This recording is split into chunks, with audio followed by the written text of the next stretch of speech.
Hey everybody, it's Drew at Large Badger Media. Hope everybody's having a fantastic time. Sorry for I've been out for 10 days. Um, so I went on vacation. I had some, pre-shot videos that I had put up. And when I came back from vacation, I live in Houston. So got hit by a hurricane. We came back on Sunday. The hurricane barrel hit on Monday. Knocked all my power out. I literally just got power here in the last few days. And even though I got power, I didn't have internet, so I've had a difficult time being able to post any videos. But here we go. Got a little something special, a little time spiral. I got this when this set first came out, and I've been sitting on it. This is about the time I first got back into Magic. Matter of fact, this is I think one of the first set I bought or got into, and it was kind of funny because I went to a WPN store and I bought my first pack, and it was all super expensive. This is one of the first sets that came out that was like really expensive, and everybody kind of like lost their shit. And it was funny because I pulled a Sliver Overlord out of my very first pack, and then it was when I first started playing with my friend Diggity D Heart, and yeah, and so here we are. It's been a few years since this came out, so without further ado, we're going to bust into this box. I've sat on this for a while. And you say, well, you haven't sat on it long enough, but the values hasn't ever really changed with this box. So I've been looking at it, and really thinking, is this something that I want to go ahead and open? Do I want to get into this or not? And I'm tired of looking at it and thinking about it, and we're just going to do it. So here we go. Without further ado. So if anybody else watching my videos, if you live in the Houston area, I hope that you've been able to recover. We actually came out fairly unscathed, other than just the whole power issue. We didn't take any damage or anything, so I hope if you or your family took any damage or have had any other, some issues, that you're able to, get back on your feet quickly. I guess the biggest thing was, you lose everything in your refrigerator. So that's been the I guess the toughest thing for us. All right, we're going to start with a Glittering Wish. And here's our time card with the Consuming Aberration.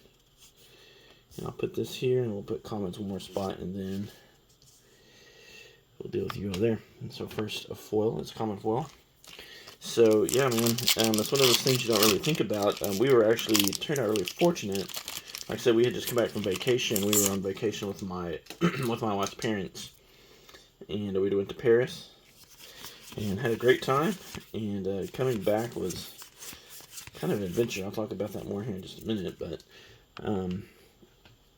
it's we were very fortunate that my wife's parents have a built-in generator. I don't know if they have some kind of name for them. And there's Mages of the Future. So it actually was really good because we were able to move a lot of our expensive items over into their refrigerator.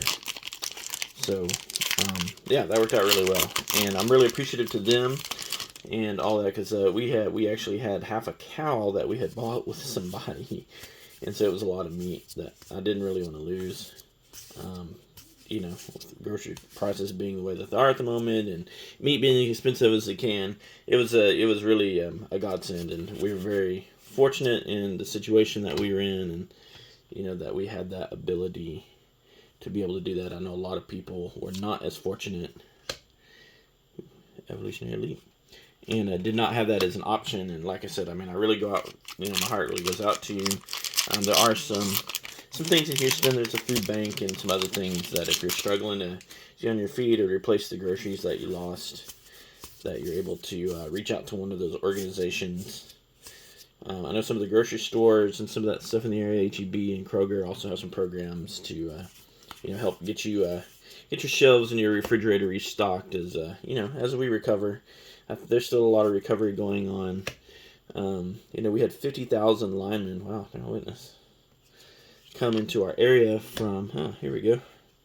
So Manifold Key. I think this is my my retro foil right here. There's usually one a box, and there it is. So I don't know if that's a super big hit, but it is what it is. There we go. But yeah, and they're all kind of camped out over close to where I work, actually. And they've been, an amazing part of our community as they've come in and really helped get all the electricity lines and stuff back up. We actually had a power line down in our backyard that was there for almost a week. Hey, all right, there's Urborg. Nice. That's a good hit right there. I'll take that. It was about 5 days, 6 days. A matter of fact, amazingly enough, they came out and they fixed it, and they said, well, we were going to fix this line, but there's no guarantee you'll have power. And this was on a Friday, which was actually our anniversary, so that worked out really well. So it was a great anniversary present, have some power, and yeah, so that was a nice surprise. Alright, the stuffy doll. Vanquisher's banner. Pretty decent right there. And throw back and a soldier. So, when we coming back the day before a hurricane can sometimes present some travel issues. And it would be one thing if, this is the first time we'd run into that, but with United, this is actually our second go-round with them. Last year when we came back from vacation, we had a similar issue. There's a storm in Newark where we changed planes to do a domestic flight, and they ended up landing in Boston, and we're pretty much like, good luck, suckers. And yeah, so that was a whole thing, and it was a whole thing getting home. We got the double sliver. And so we were nonplussed this year. So we get home, we had a big layover in Newark to give us time where we wouldn't miss our flight. We had like a 4.5 hour layover, but of course we got off late, and the flight crew, there had been some kind of shenanigans all week with the flight crew, and so they were running on a however their schedule works, and they were going to be not able to make the whole flight. So we ended up, there's a nice hit, first mythic, Cromwell's Memorial.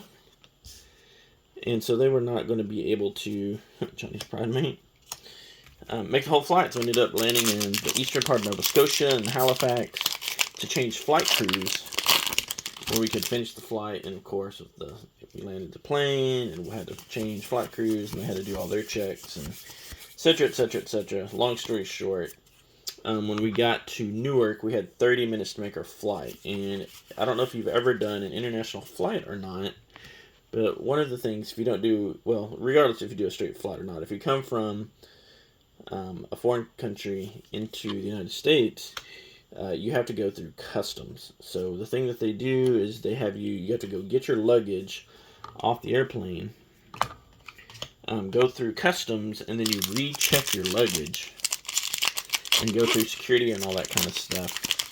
And so it just wasn't possible with that 30-minute time window. Even with a lot of the nice things that they did for us in the airport, tried to help us get there. And 2 of our suitcases made it to the flight, but unfortunately, we did not as a group. And they were, so they worked on rescheduling us. Of course, we're trying to fly into an area where a hurricane is coming, so a lot of people were, also trying to make plans and that sort of thing. And it was tricky at best. And so there were a lot of flights going to Houston, but they were all full for the most part. So we ended up having to split our group. There were 5 of us, and we were able to get 2 people, and it ended up being my wife and her mother on an earlier flight, and then we were going to be on the next flight about an hour later. Pongify, and there's flagstones. Trick here, so I've gotten several of the lands now. And we have Arcades, the strategist. Elder Dragon. That's nice, and that Elder one. And here we go. This is the last pack out of this column here. So they were able to get on the flight and go home. My wife was super sick. Funny story, so they made it that evening before the hurricane hit the next day. And she was so super sick that she actually slept through the hurricane, which is kind of crazy, just to give you an idea of the level of how sick she was. And there's Safi, Eric's daughter, and Alicia. Okay, or Alicia. Nice. Alright, I'll just start another column over there. And there's the Deadly Grub and the Ape. I don't like being called that. Oh, no, I was talking about the token. So we were on the next flight to 3 guys. It was my son and I, and then my wife's father. And, of course, they ended up rescheduling that flight. So this is a 7 o'clock flight. And they canceled it and because they were afraid that the hurricane was going to be there by the time they landed. And so they rescheduled our flight for 7:30 the next morning, which was, a no-go. We knew that wasn't going to work. Oof, restore balance. Not necessarily the best mythic you want to see there. And there's a Blighted Woodland. That's nice. And another ape. A double ape. Oops, put it in the wrong spot there. And yeah, we knew that flight wasn't going to happen. So we ended up having to stay the night in Newark. We get up the next day. Of course, the flight is canceled. And just a side note here.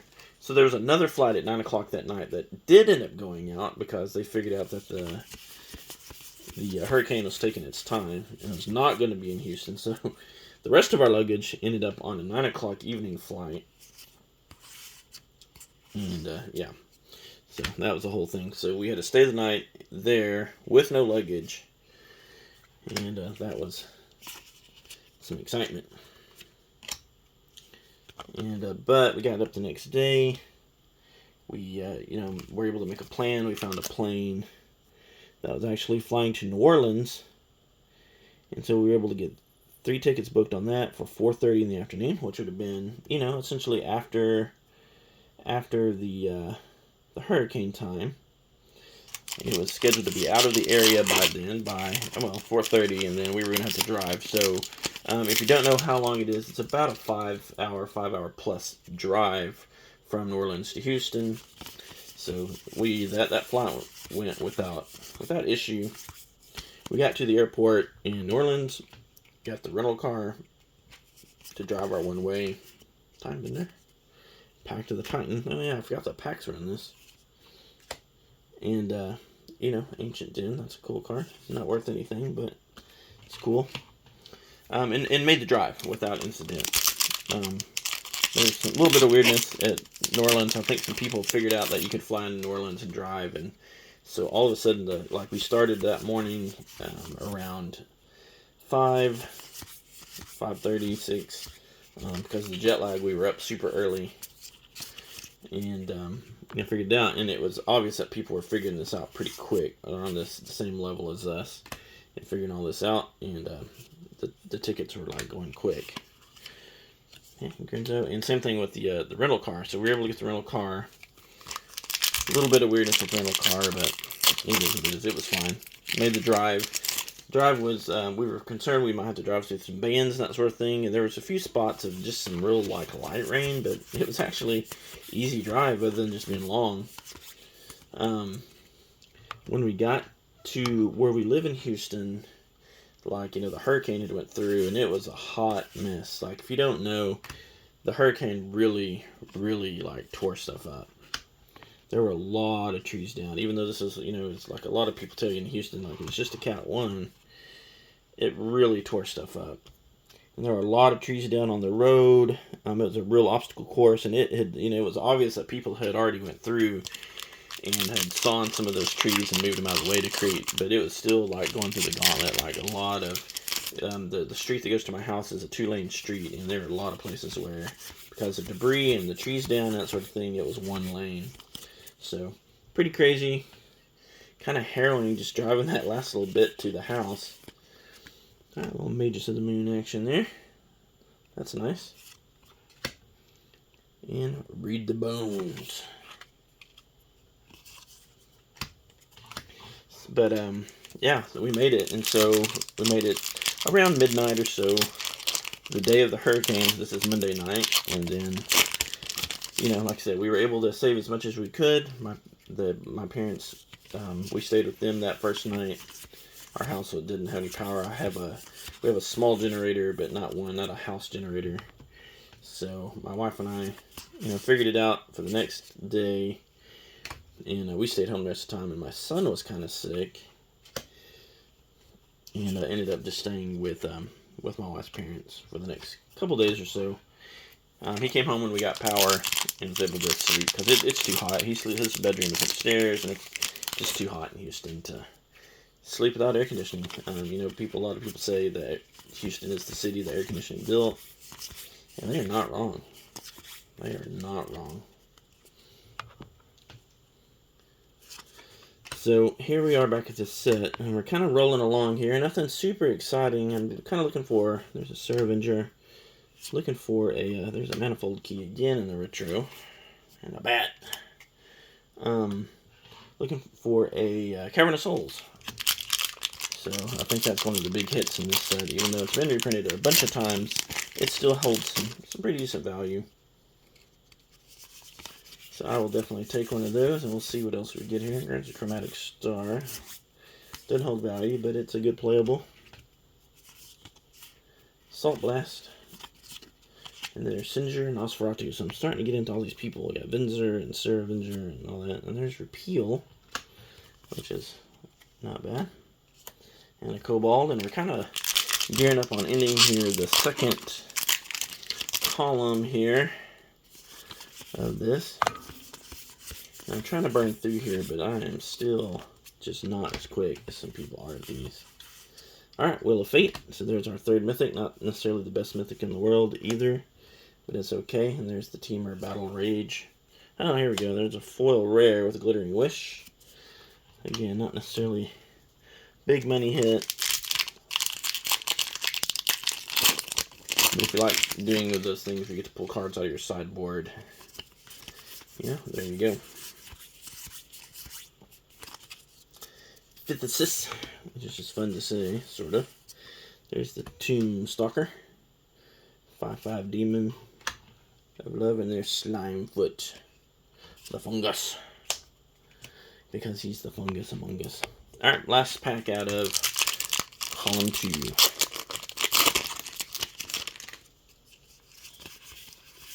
So, you know, leave me a note in the comment section. Let me know what was the first set that you started playing Magic with. You know, did you leave and come back? Good old Pongo Fi. Or have you just stayed true the whole time? Or, you know, are you just starting? Where are you at in your magical journey? There's the Stinkwood. Stinkweed Imp.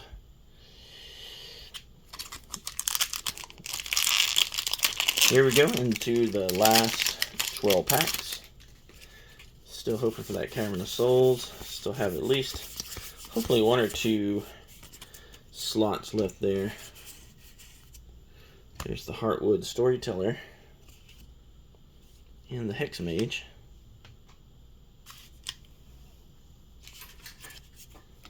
Let's start one more. Our last little section over there. It's kind of off the screen just a little bit, but I think it'll be okay. We'll make it work.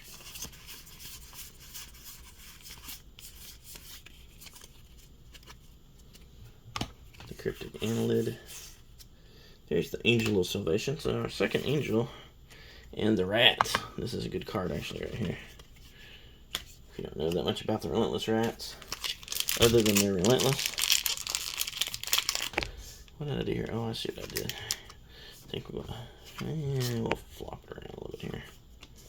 Put you there, and you here, and you there. Alright.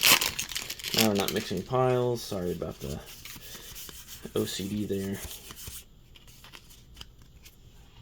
It's gotta make things do what they need to do. Alright, here's the Hive Stone.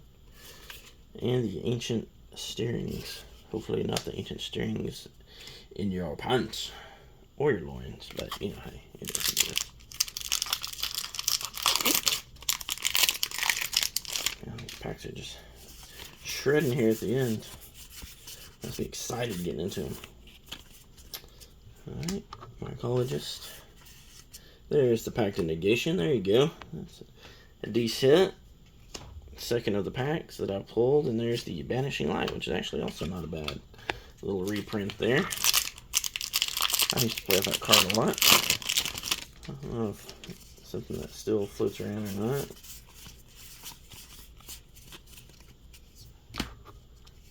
Probably some old school guys still play with it. There's the Swarm Yard. It's actually worth a few bucks. It's stuff. Oh, there's the Everflowing Chalice. So, not the worst thing to pull.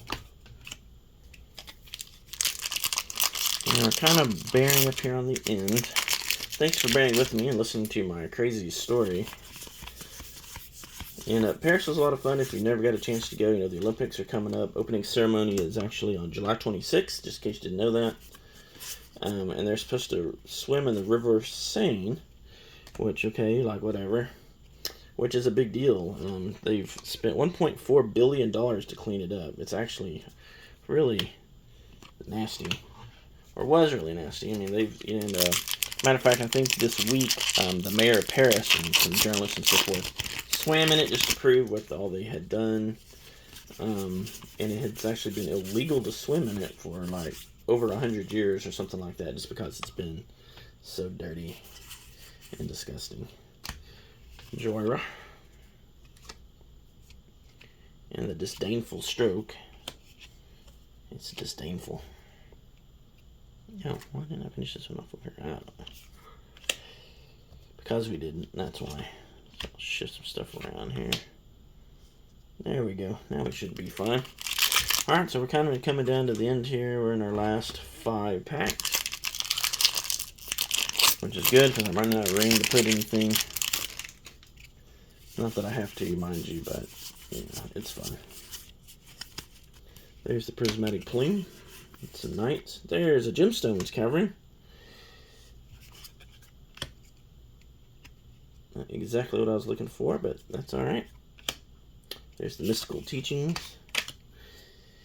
I haven't had a lot of foil and comments. I've had a lot of foil rares, so I don't remember that being one of those things to set, but then, you know, I don't remember too much about it specifically. There's Drolnu, the Lich Lord. And Molten Ring. Okay, down to our last 3. So I appreciate y'all listening to my story. It's long and was pretty crazy. And again, like I said, if you are in the Houston area, you know, hopefully you've been able to get back to normal. And everything is okay. You didn't have a lot of damage at your house or trees or anything like that. There's Vandal Blast. Fortify. Alright, last couple here. I would take one more Mythic. We're at 4, which seems kind of not a lot. This seems kind of on the short end of range of numbers there. Slave. There's Extirpate and Farseek. Alright, well, Farseek's not bad. And here we go, last chance for romance. Let's see what we can do. I need one more Mythic to make me feel good about myself.